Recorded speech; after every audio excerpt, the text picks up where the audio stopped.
जमलेल्या माझ्या सर्व हिंदू बांधवांनो, भगिनींनो आणि मातांनो,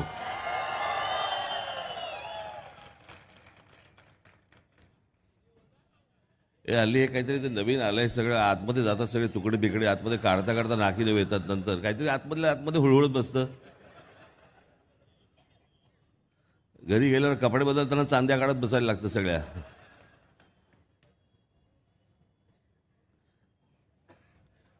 नाचता येईल का असं?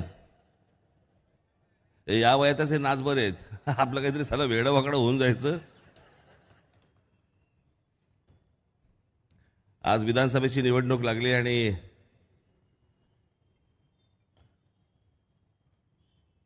शिरीष सावंत हे तुमचे उमेदवार म्हणून आणि होणारे इथले आमदार म्हणून तुमच्यासमोर दिलेले आहेत.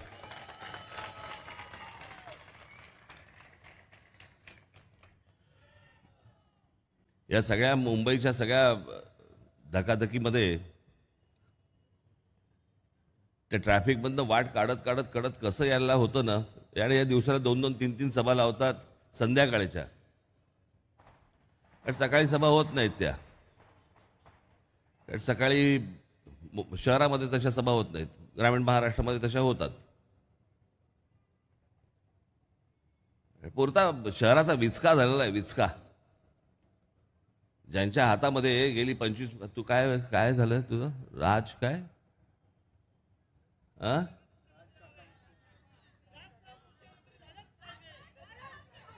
मुख्यमंत्री झाले पाहिजे. आपण नंतर चर्चा करू त्याच्यावर.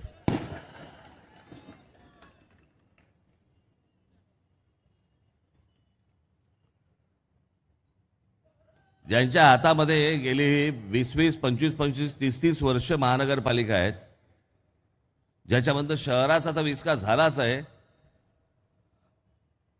पण मराठी माणूसही उद्ध्वस्त झालाय.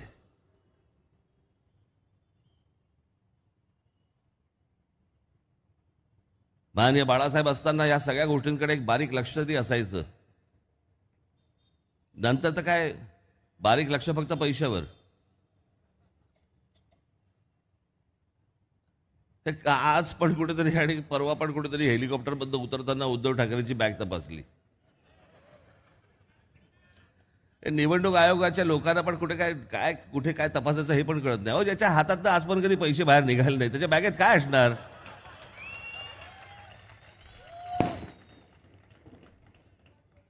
फार फार तर हात रुमाल आणि कोमट पाणी.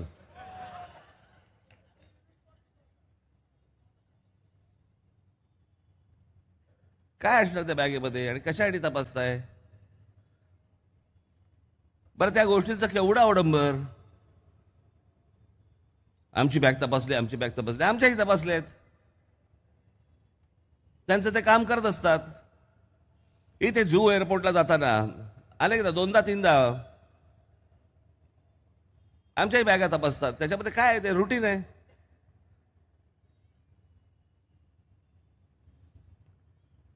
एवढा त्याचा काय तमाशा करायचा? आणि त्याच्यात व्हिडिओ काढतात. तुझं कार्ड दाखव, कोणता अधिकारी आहेस तू, कधी नोकरीला लागला, तुझं अपॉइंटमेंट लेटर दाखव. अपॉइंटमेंट लेटर घेऊन घेऊन फिरता का? मला जरा सांगा. 20-20, 25 वर्ष आता तुम्ही नोकरी करता. अनेक जण नोकरी करत असतील याच्यापैकी. कोण खिशामध्ये अपॉइंटमेंट लेटर घेऊन फिरतं? काय विचारायचं हेही माहीत नाही. कशाचा कशाला काही संबंध नाही. माझ्या गळ्यात फक्त मुख्यमंत्री पदाची माळ घाला, बाकी गेलं तेल लावत.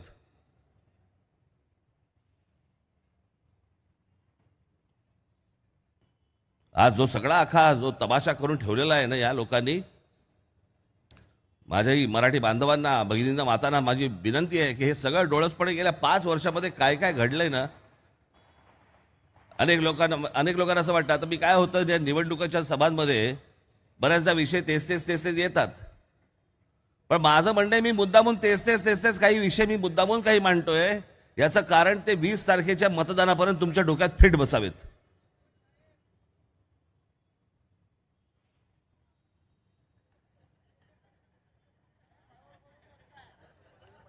साहेब बोलून लपला की काय?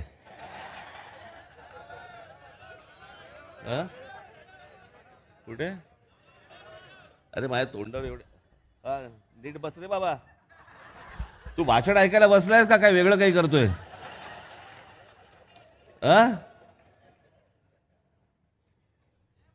हो जय महाराज, शांत बस आता. त्याला खाली उतरव, ते पडेल कुठून तरी खाली.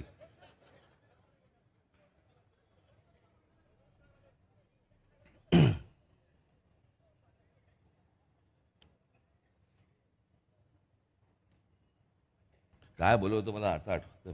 काय बोलत होतो? हा तेच विषय. पण ते तुमच्या मनामध्ये त्या शेवटपर्यंत, त्या निवडणुका होईपर्यंत तुमच्या ते आतमध्ये गेले पाहिजेत. आपण लोक अनेक गोष्टी विसरतो. काय झालंय त्या सध्याच्या सोशल मीडियामुळे ना, इतक्या रोजच्या रोज धनाधन धनाधन धनाधन धनाधन बातम्या येत असतात, वेगवेगळे काही फुटेजेस येत असतात. सगळेजण त्या मोबाईलवरती लागलेले असतात. एके दिवशी मी बघितलं असे सगळेजण, म्हटले काय असं काय होत असेल. नंतर लक्षात आलं डान्स बार बंद झाले. ही सगळी सांगलेली सवय ही मोबाईलवरती आणतायत. पण या सोशल मीडियामुळे इतकं ते रोजच्या रोज तुम्हाला नवीन नवीन वेगवेगळ्या गोष्टी येत आहेत की त्याच्यामध्ये अगोदरच्या गोष्टी काय घडल्या आहेत हे आपण विसरून जातो.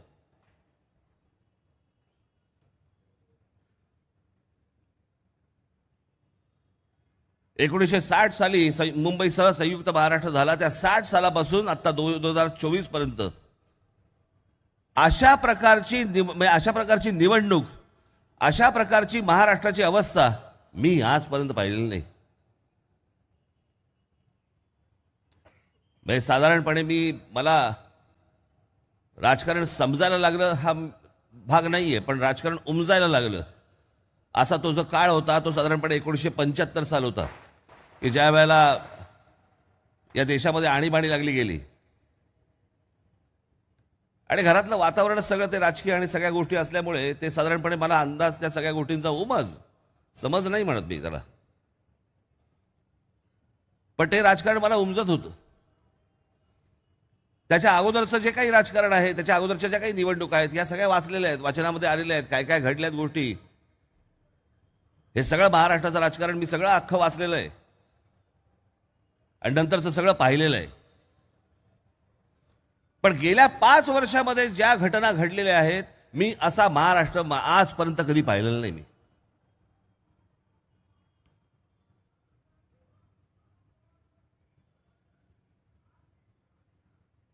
म्हणजे मतदारांना किती तुम्ही गृहीत धरावं ह्याला काही मर्यादाच उरली नाही, मर्यादाच नाही उरली.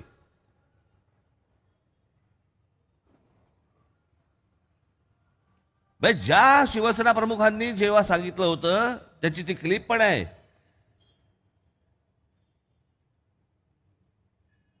की माझ्या शिवसेनेची काँग्रेस होताना जर समजा मला दिसली, मी शिवसेना नावाचं दुकान बंद करून टाकीन. त्यांची स्वतःची, ते स्वतः बोलतानाची गोष्ट आहे ती.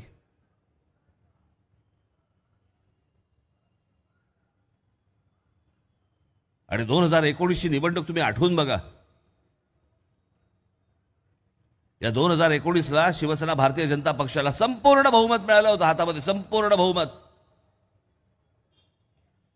पण संपूर्ण बहुमत मिळाल्यानंतर आपल्याशिवाय ह्यांची सत्ता बसत नाही म्हटल्यानंतर उद्धव ठाकरेंनी यांना पिळायला सुरुवात केली. एका बाजूला भारतीय जनता पक्षाला पिळत होते आणि दुसऱ्या बाजूला छुप्या पद्धतीने शरद पवार आणि काँग्रेसची बोलणी करत होते. एक तर तुम्ही मुख्यमंत्री पद द्या, नाही तर तुम्ही मुख्यमंत्री पद द्या, पण कोणीतरी एकाने द्या, आम्ही तुमच्यावर येतो. म्हणजे ज्या शिवसेनेची अख्खी हयात ही काँग्रेस राष्ट्रवादीच्या विरोधात गेली,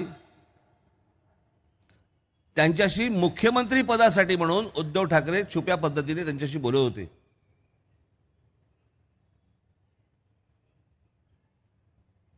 मग एके दिवशी सकाळचा भारतीय जनता पक्षाचा आणि अजित पवारांचा शपथविधी झाला. 2-3 तासात लग्न मोडलं आणि मग म्हणजे विचार करा, त्याला वेळ पण नाही लागला त्या गोष्टीला. उद्धव ठाकरे उठले आणि शिवसेना पक्ष आणि काँग्रेस पक्ष आणि राष्ट्रवादी पक्ष यांच्याबरोबर जाऊन बसले आणि मुख्यमंत्री पदाची माळ गळ्यामध्ये घालून घेतली.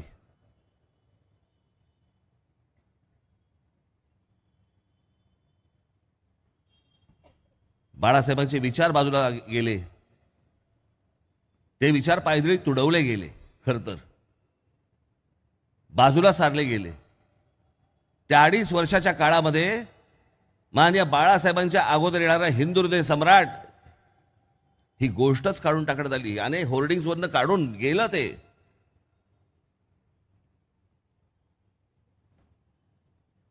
आणि मुस्लिम समाजाच्या दाड्या कुरवाळण्यामध्ये गेली 2.5 वर्ष आणि आत्ताची सगळी चालू आहे त्यांची. त्यावेळेच्या होर्डिंगवरती काय दिसायला लागलं? मी पाहिलेली गोष्ट सांगतोय तुम्हाला, ऐकलेली गोष्ट नाही सांगत आहे. माननीय बाळासाहेबांच्या अगोदर काय आलं? जनाब बालासाहेब ठाकरे. जनाब हिंदू हृदय सम्राट शिवसेना प्रमुख माननीय बाळासाहेब ठाकरे याच्या अगोदर जनाब बाळासाहेब ठाकरे असं आलं.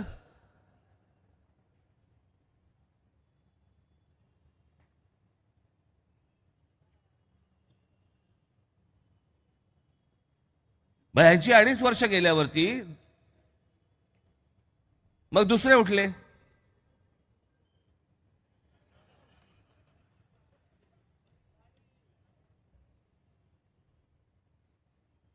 मग त्यातले 40 जण घेऊन शिंदे बाहेर पडले.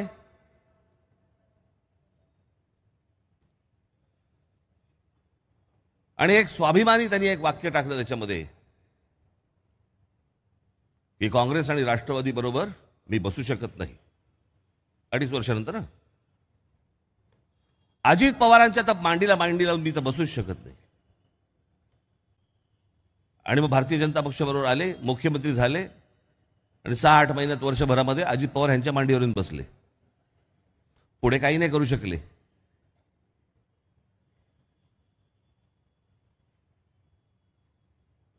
मला सांगा बाबांनो, या सगळ्या गोष्टींमध्ये लोकांनी काँग्रेस राष्ट्रवादी नको म्हणून शिवसेना भारतीय जनता पक्षाला मतदान केलं आणि शिवसेना भारतीय जनता पक्ष नको म्हणून काँग्रेस राष्ट्रवादीला मतदान केलं. तुमचं सगळ्यांचं महाराष्ट्रामध्ये जिथे जिथे ह्या घटना घडलेल्या आहेत, तुमचं मत आत्ता सध्या कुठे आहे?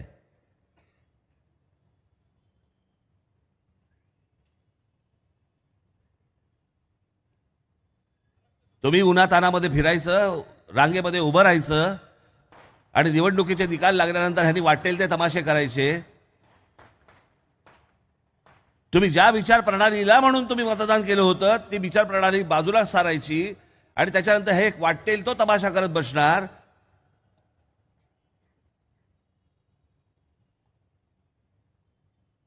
इतकं महाराष्ट्रातल्या जनतेला, महाराष्ट्रातल्या मतदारांना गृहीत धरलेली मी आजपर्यंत निवडणूक पाहिलेली नाही.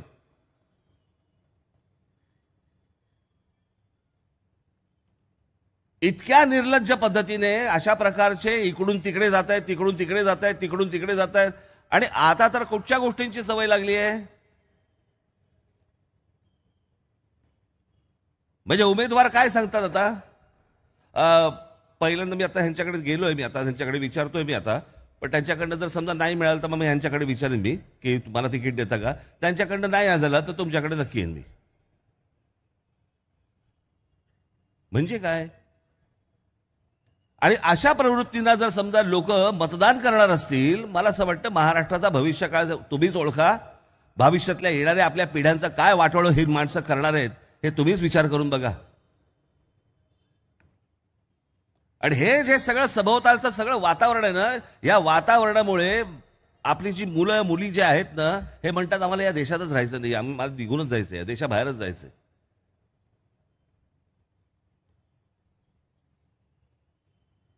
मी तुम्हाला आत्ताच्या तरुणांची मी तुम्हाला मानसिकता सांगतो. माझे एक मित्र आहेत, त्यांच्या मुलाला त्यांनी विचारलं की अरे बाबा त्या निवडणुका जवळ येत आहेत, ते तुझं आधार कार्ड वगैरे काढलंयस का? तर तो मला आधार कार्ड म्हणजे? तो बोला अरे ते आधार कार्ड वगैरे जर समजा नसेल ना तुझ्याकडे तर तुला मतदान नाही करता येणार. तो म्हणाला करायचंय कोणाला? मला मतदान वगैरे मला नाही करायचंय, मला या देशातच नाही राहायचंय. मला हे सगळं काही नकोच आहे.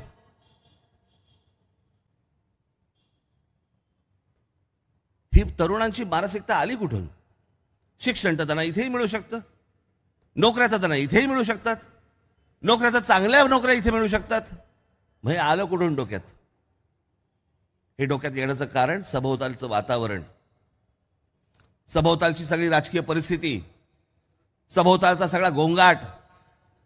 मला रस्त्याने चालता येत नाही, मला फुटपाथवरून फिरता येत नाही, मला गाडी रस्त्याने चालवता येत नाही, चालवली तर बाजूला सगळा हॉर्नचा गोंगाट, मला हॉस्पिटलमध्ये खाट मिळत नाही, जागा मिळत नाही, मला कॉलेज आणि शाळेमध्ये ॲडमिशन मिळत नाहीत.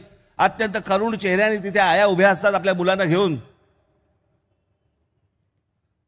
मग मला समजत नाही आपण प्रगती केली का अधोगती झाली आपली?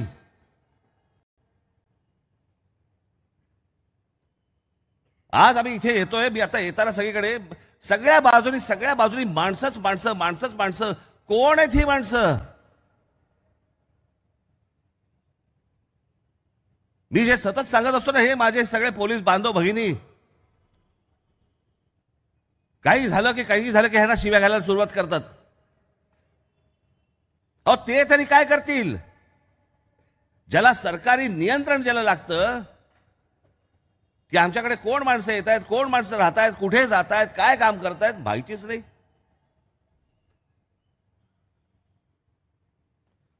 आता एक टाटा इन्स्टिट्यूट ऑफ सोशल सायन्सचा एक रिपोर्ट आलाय. टाटा इन्स्टिट्यूट म्हणजे विश्वास ठेवावा अशी ती इन्स्टिट्यूट आहे. त्यांचा रिसर्च आहे आणि त्या रिसर्चमध्ये त्यांनी असं दिलेलं आहे की साधारणपणे बांगलादेशातले येणारे मुसलमान, पाकिस्तानामधनं हेरगिरी करायला येणारे तो वेगळेच, इथे धिंगाणा घालायला ते पाकिस्तानात येणारे ते वेगळेच, पण बांगलादेशामधनं येणारे मुसलमान, म्यानमारमधनं येणारे रोहिंगे यांचं प्रमाण आज मुंबईमध्ये इतक्या मोठ्या प्रमाणावरती वाढतंय की पुढच्या साधारणपणे 15-20 वर्षामध्ये हिंदूंची संख्या ही 49% खाली जाईल आणि त्यांची संख्या ही 51-52% वरती येईल. आणि मग तेव्हा काय करायला आपण? कारण आमच्या राज्यकर्त्यांना, आमच्या पक्षातल्या इथे राजकीय पक्षांना वेळच नाहीये. आमच्या खाली सुरुंग लागतायत, पण आमच्या राज्यकर्त्यांना आणि आमच्याकडच्या राजकीय पक्षांना वेळ नाहीये या गोष्टींसाठी की हे काय आम्ही पोचतो आणि आम्ही काय पसरवतोय. आम्ही कशामध्ये मशगूल? आमच्या गळ्यामध्ये मुख्यमंत्री पदाची माळ घाला, आम्हाला हे पद मिळू देत, आम्ही ह्याच्यात खोऱ्याने पैसे काढू, त्यातले 90% आम्ही आमच्याकडे ठेवू, 10% निवडणुकीला या मतदारांच्या तोंडावर फेकून मारू.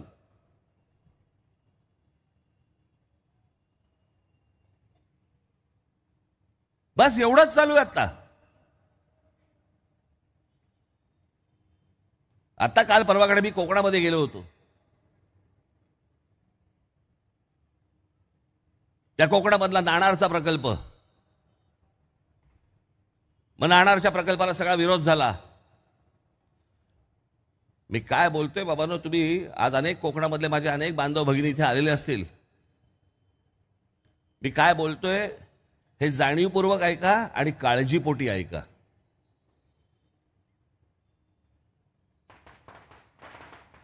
आज तिथे तो नाणारचा प्रकल्प रद्द झाल्या लगेच एक गोष्ट निघाली की आपण हा प्रकल्प बारसूला नेऊ. मी बरोबर बोलतोय? बारसूला काय आहे? बारसूला इकडे एक 5000 एकर जमीन आहे. कुठून आली हो ही? नाणारसाठीची पण जमीन जी आहे ही तुमच्या पायाखालची जमीन काढून घेतली गेली, तुम्हाला कळलं पण नाही.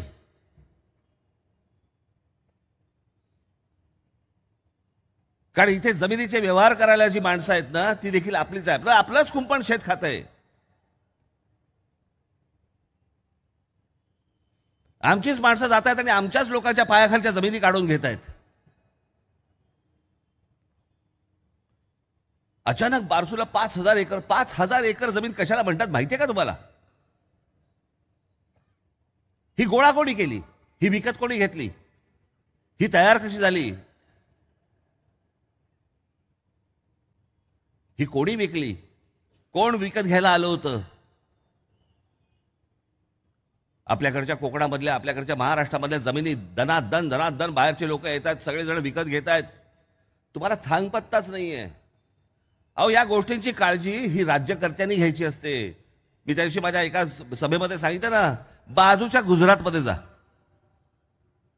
लांब जायची गरज नाही तुम्हाला. बाजूच्या गुजरातमध्ये जा. त्या गुजरातमध्ये शेतीची जमीन जर समजा तुम्हाला विकत घ्यायची असेल तर तो तुम्हाला गुजरातमधला शेतकरी लागतो. बघा, तुम्हाला गुजरातमधला शेतकरी लागतो. आणि ती जर शेतीची जमीन तुम्ही घेणार असाल तर तिथे तुम्हाला शेतीच करावी लागते, दुसरं तुम्हाला काही करता येणार नाही. हा कायदा आहे. प्रत्येक राज्य आपापल्या जमिनी जपत असतं, आपापली माणसं जपत असतात. आमच्याकडेच माणसांचा आमच्याकडे लिलावा लागतो.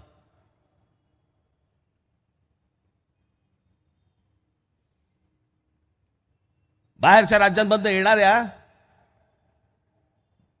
बाहेरच्या लोकांना आमच्याकडे मोफत घरं मिळतात, फुकट. मुंबईमध्ये फुकट घरं मिळतात, फुकट घरं. आणि आमचा गिरणी कामगार अजूनही तडफडतोय. आमचे पोलीस हे रिटायरमेंट नंतर मागतात की आम्हाला तिकडे, आम्ही जिथे राहिलो तिकडे आम्हाला हक्काचं घर द्या. नाही, तुम्हाला त्याच्यातनं बाहेर पडावं लागेल, तुमच्या गावाला निघून जा. का? त्यांची नाही मुंबई?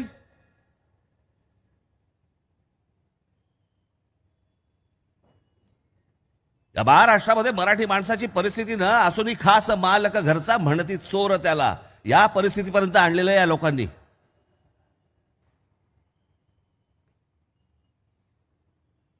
आणि याचं कारण तुम्ही शांत बसता, तुम्ही चिडत नाहीत, तुम्ही तुमचा राग व्यक्त करत नाहीत. अहो, तुम्ही तुमचा राग व्यक्त केल्यानंतर ह्याची हिंमत आहे का असं वागायची की या पक्षातनं त्या पक्षात गेलं आणि हा पक्ष इकडे घेऊन गेला, हे आमदार इकडनं विकत गेले, ह्याच्याकडनं करोडो रुपये घेतले, त्याच्याकडे गेले, त्याच्याकडनं करोडो रुपये घेतले, ह्याच्याकडे गेले. करायची हिंमत आहे का जर तुम्ही जागे असाल तर?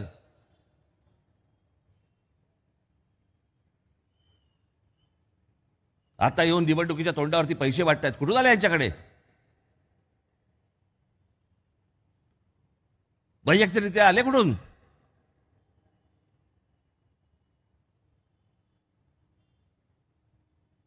सगळा अख्खा गोंधळ करून टाकलेला आहे सगळा.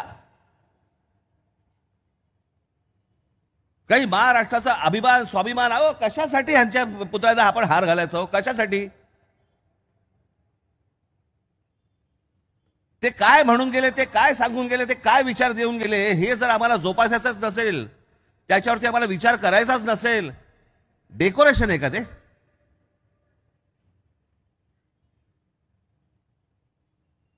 कशासाठी यांची नावं घ्यायची आम्ही?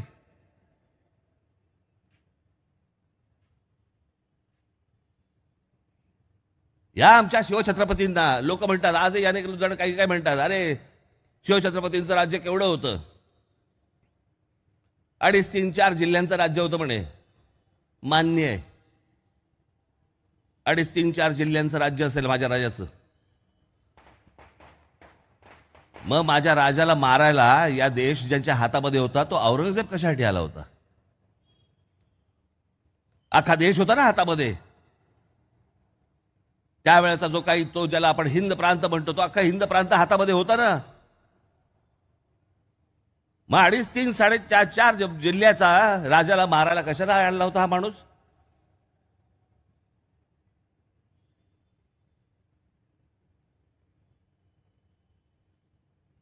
सोळाशे साली आमच्या महाराजांचं निधन झालं आणि 1681 साली औरंगजेब महाराष्ट्रामध्ये आला. एवढा मोठा राजा तो औरंगजेब, त्याला माहित नव्हतं का आमच्या राजाचं निधन झालंय? ते मध्ये येताना कळायला पाहिजे होतं, कळलंही होतं. वाटेतनं अर्ध्या वाटेतनं निघून जायचं होतं. नाही गेला परत. महाराष्ट्रात आल्यानंतर औरंगजेब परत तिथे आग्र्याला गेल्याचा कोणताही दाखला नाही. 27 वर्ष महाराष्ट्रामध्ये होता, 27 वर्ष. आमच्या मराठेशाहीशी लढत होता, संभाजीराजांशी लढत होता, ताराराणी साहेबांशी लढत होता, संताजी धनानीशी लढत होता, राजाराम महाराजांशी लढत होता. 27 वर्ष इथे घालवल्यानंतर इथे 27 वर्षानंतर या महाराष्ट्रामध्ये मेला 1707ला.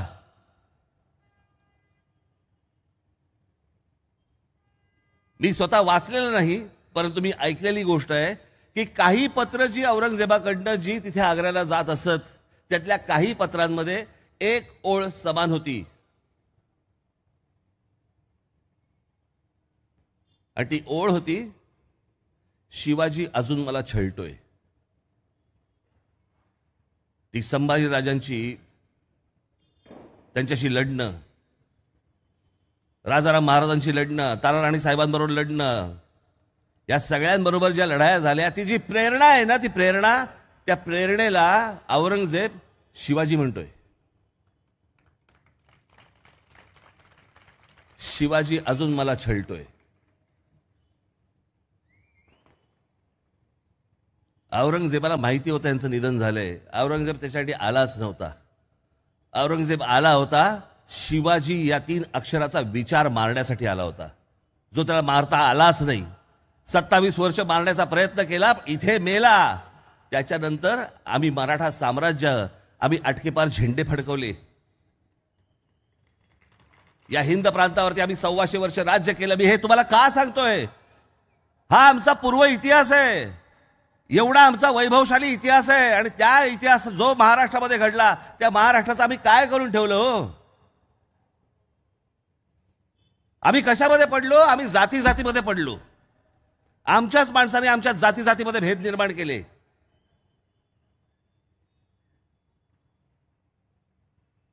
मी तुम्हाला समाज सांगणार नाही, मी त्या जातीचं नाव सांगणार नाही, पण या राजकारण्यांनी कुठपर्यंत परिस्थिती या महाराष्ट्राची आणली हे जर समजा तुम्ही ऐकाल ना, एकदा अंतर्मुख होऊन या गोष्टींचा विचार करा. ही मराठवाड्यामधली गोष्ट आहे.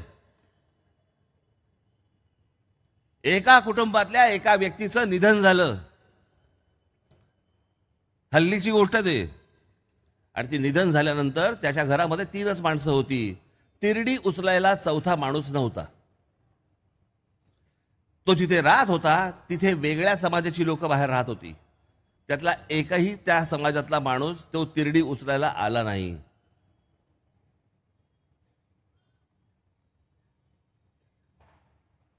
एक 2-5 वर्षापर्यंत सगळे खेळीमेळीने राहणारी माणसं, पण तिरडी उचलायला चौथा खांदा द्यायला तो माणूस आले, कोणी तिथला आलं नाही. नातेवाईकांची वाट बघत बसले. जेव्हा नातेवाईक आले तेव्हा चौथा खांदा आला, आणि मग त्यांना स्मशानभूमीमध्ये नेण्यात आलं. इथपर्यंत महाराष्ट्र आणला. 18 पगड जातींना एकत्र घेऊन स्वराज्याची स्थापना करणारे हे आमचे राजे कुठे? आणि महाराष्ट्रामध्ये हे जे नवीन संत आलेत ना, शरद पवार नावाचे, ज्यांनी स्वतःच्या स्वार्थासाठी, स्वतःच्या मतांसाठी म्हणून सगळ्या जाती जातीमध्ये भेद निर्माण केला. परवा दिवशी मला काय म्हणतात ते, म्हणजे मी जातीवरती राजकारण केल्याचं एक तरी उदाहरण तुम्ही दाखवून द्या. मी दाखवतो. या पुण्यामध्ये एक गोष्ट घडली होती. एक समारंभ झाला होता. त्या समारंभामध्ये छगन भुजबळांच्या डोक्यावरती पुणेरी पगडी घालण्यात आली. पुणेरी पगडी आपली. ती पुणेरी पगडी शरद पवारांनी काढायला लावली, आणि ज्योतिबा फुलेंची जी पगडी आहे ती भुजबळांना घातली. ज्योतिबांची पगडी घालण्यामध्ये काहीच हरकत नव्हती. ज्योतिबांची पगडी पहिल्यांदाच घालायला पाहिजे होती. ही पुणेरी पगडी, म्हणजे पुणेरी पगडी म्हणजे त्याला आपण टिळक पगडी म्हणतो, लोकमान्य बाळ गंगाधर टिळकांची. ती पुणेरी पगडी काढून ही पगडी घातली. वर भाषणात सांगतायत की ह्याच्या पुढे आपल्या पक्षामध्ये ती पगडी वापरायची नाही, हीच पगडी वापरायची. जातीयवाद नाहीये. शरद पवार कोणाला सांगतायत मी जातपात मानत नाही? अहो, असंख्य 100 उदाहरणं देता येतील, 100 उदाहरणं. ही जी आग लावली ना महाराष्ट्रामध्ये, हीच त्यांनी लावली आहे. राष्ट्रवादीच्या जन्मानंतर या सगळ्या गोष्टी सुरू झाल्या. प्रत्येकाला जात प्यारी होती, प्रत्येकाला जात प्रिय होती, प्रत्येकाला वाटतं मी या जातीचा आहे. हे काही वर्षांपर्यंत होतं, पण या राष्ट्रवादीचा जन्म झाल्यानंतर दुसऱ्या जातीबद्दल द्वेष निर्माण करणं हे ह्यांचं सगळ्यात महत्त्वाचं काम ठरलं आणि ज्याच्यातनं ह्यांचं राजकारण चालतं. हा संपूर्ण महाराष्ट्र हिंदुत्वाने भारावलेला हिंदुत्वाने ते हिंदुत्व तोडण्या फोडण्याचं काम आणि जातीमध्ये द्वेष निर्माण करण्याचं काम या लोकांनी केलं. या शरद पवारांबरोबर या शरद पवारांनी या सगळ्या गोष्टी केल्यानंतर उद्धव ठाकरे जाऊन त्या शरद पवारांच्या मांडीला मांडी लावून बसतात तिकडे. ज्या माननीय बाळासाहेबांनी संपूर्ण हयात त्यांच्या विरोधात मध्ये घालवली, त्यांचा मुलगा जाऊन आज शरद पवार आणि सोनिया गांधींबरोबर जाऊन बसतो. त्यांचा मुलगा तो राहुल गांधी एका समारंभामध्ये,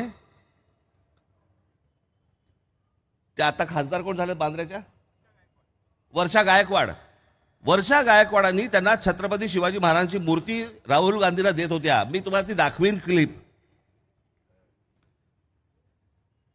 शिवछत्रपतींची मूर्ती हातामध्ये देत असताना राहुल गांधीने काहीतरी त्याचं गळ्यात काहीतरी होतं ते दुसरीकडे दिलं आणि असं बघितलं. शिवाजी महाराजांची मूर्ती पाहिल्यावर त्यांनी असं बघितलं आणि दुसरीकडे लक्ष ठेवलं. हातात मूर्तीच नाही घेतली. ज्या शिवछत्रपतींची मूर्ती हातामध्ये घ्यायला ज्या माणसाला लाज वाटते त्यांच्यावर जाऊन उद्धव ठाकरे बसतात का? फक्त मला मुख्यमंत्री करा म्हणून.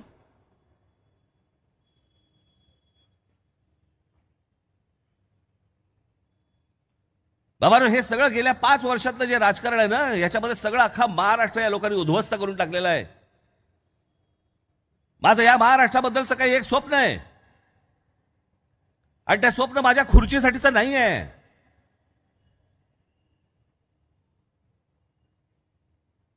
मी जे गतवैभव महाराष्ट्राचं होतं, जो वैभवशाली महाराष्ट्र होता, तसा गतवैभव या महाराष्ट्राला परत मिळवण्यासाठीच माझं स्वप्न आहे. मी 2000 साली ज्यावेळेला पक्ष स्थापन केला, त्या पक्ष स्थापनेच्या वेळेला मी एक वाक्य बोललो होतं शेवटचं, की जगाला हेवा वाटावा असा महाराष्ट्र माझ्या हातून घडावा, एवढीच फक्त माझी परमेश्वराचरणी प्रार्थना आहे.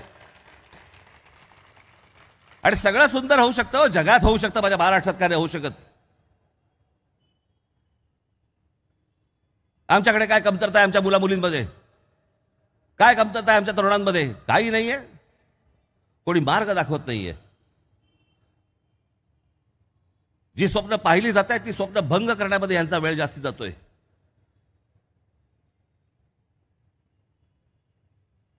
आम्ही म्हणतोय की शहरामध्ये, कुठच्याही शहरामध्ये गेल्यानंतर त्या नागरिकांना विचारल्यानंतर त्यांना असं विचारलं की तुम्हाला जुनी मुंबई चांगली वाटते का आत्ताची? सगळे म्हणतात जुनी मुंबई चांगली वाटते. ठाण्यामध्ये गेलात, काय जुनं ठाणं चांगलं वाटतं का आत्ताचं? नाही, जुनं ठाणं चांगलं होतं. जुनं पुणं चांगलं वाटतं का आत्ताचं? नाही, जुनं पुणं चांगलं होतं. जुनं नाशिक चांगलं वाटतं? नाही, जुनं नाशिक. कोणत्याही शहरात जा तुम्ही, लोक म्हणतात नाही जुनं चांगलं. मग प्रगती केली का अधोगती केली आम्ही? सगळ्या बाजूनी सगळ्या जमिनी बिल्डरांच्या घशामध्ये फक्त घालायच्या. महानगरपालिका आणि राज्य सरकार आणि एवढे धंदे त्यांचे. हे सगळं मला साफ करायचं. या सगळ्या गोष्टी, एक उत्तम महाराष्ट्र ज्याला एक चांगल्या प्रकारचा आकार असेल, म्हणजे परदेशी गेलेले जे तरुण असतील ना, ज्या तरुणी असतील आमच्या, त्यांना या महाराष्ट्रात परत यावं असं वाटलं पाहिजे. असा महाराष्ट्र मला घडवायचा आहे. आज इथे भांडूपमध्ये तर माझ्या शिरीषला मी उभा केलेलाच आहे. बाकी अजून आपले कोण आहे उमेदवार?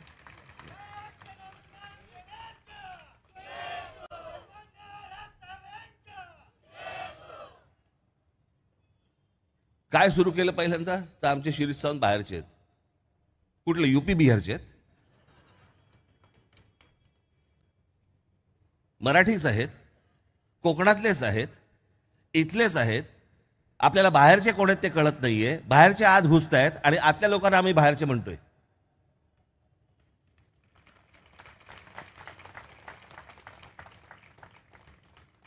हा विरोधकांचा प्रचार जाऊ देत. आज इथे शिरीष सावंत उभा नाहीये. भांडूपकरांना माझी विनंती आहे, इथे राज ठाकरे उभा आहे असं तुम्ही समजा.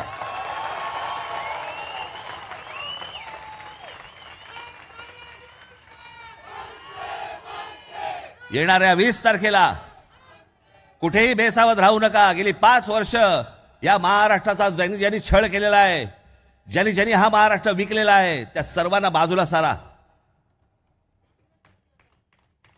सगळ्यांना आलटून पालटून आजपर्यंत सगळ्यांना सत्ता दिली. एकदा राज ठाकरेला आजमावून बघा, एकदा.